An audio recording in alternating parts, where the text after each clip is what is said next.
La aplicación de la que les hablaré se llama FluidMath. Podemos encontrarla en Microsoft Store de manera gratuita, instalarla y tenerla en nuestras computadoras. La vamos a probar en este sitio fluidmath.net, donde podemos encontrar una versión para poder ver las características. Es una pizarra digital como cualquier otra, entonces podemos escribir normalmente. Lo interesante es cuando viene este objeto que podemos escribir ecuaciones.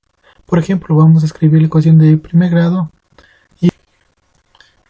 Y es igual a mx más b.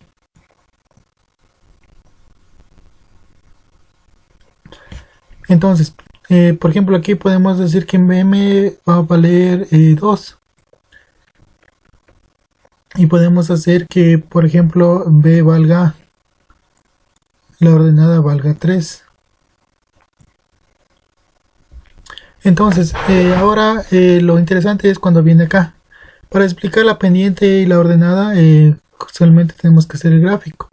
Lo que resulta un poco tedioso, pero aquí es simplemente fácil. Hacemos dos líneas más o menos perpendiculares y tenemos los ejes X y Y.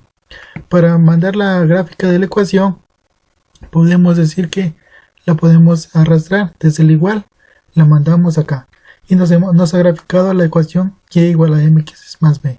Como observamos, la pendiente, la ordenada es 3 y la pendiente de la ecuación va a ser 2. Podemos observar una tabla de valores para poder ver los diferentes puntos que se forman. Entonces, además de esto, lo interesante es que también podemos hacer lo siguiente, que es crear un deslizador para diferenciar en diferentes valores de los componentes. Entonces, por ejemplo, la pendiente ya podemos pasarla a 1 y ver cómo se comporta. En 0 también. Y observemos cómo se va.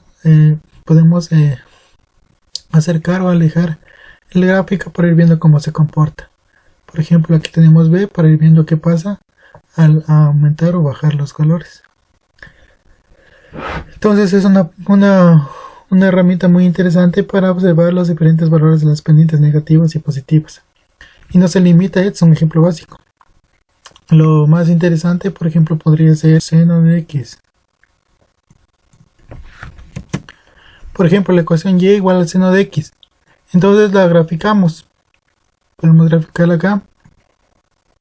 Y observamos que automáticamente nos pone los valores del seno y el periodo, y podemos analizar la gráfica acá.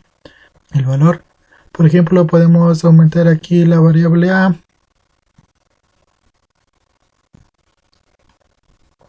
Para observar qué pasa con la amplitud. Si pongo la amplitud a es igual a 3, entonces ya me grafica una más grande. Y como hice en la vez anterior, a esta puedo darle un valor de un deslizador para ir analizando los diferentes valores. ¿Qué es lo que pasa cuando la amplitud es negativa y cuando pasa qué es lo que pasa cuando la amplitud es negativa y cuando la amplitud es positiva? Y así puedo seguir analizando. Ok. Otro aspecto importante es que podemos hacer un mini laboratorio. Por ejemplo, tengo un carrito, tengo una motocicleta,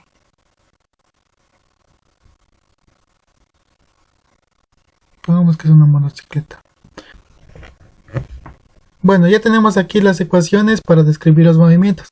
Además de eso, podemos darle un toque interesante, como es la animación. Entonces, como aquí el parámetro que se está animando vamos a ponerle play y observamos cómo se van a mover los objetos.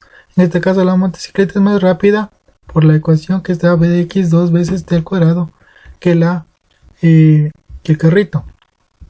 Entonces observamos cómo es esto de interesante. Entonces con esto se convierten en más dinámicas las clases que podemos realizar.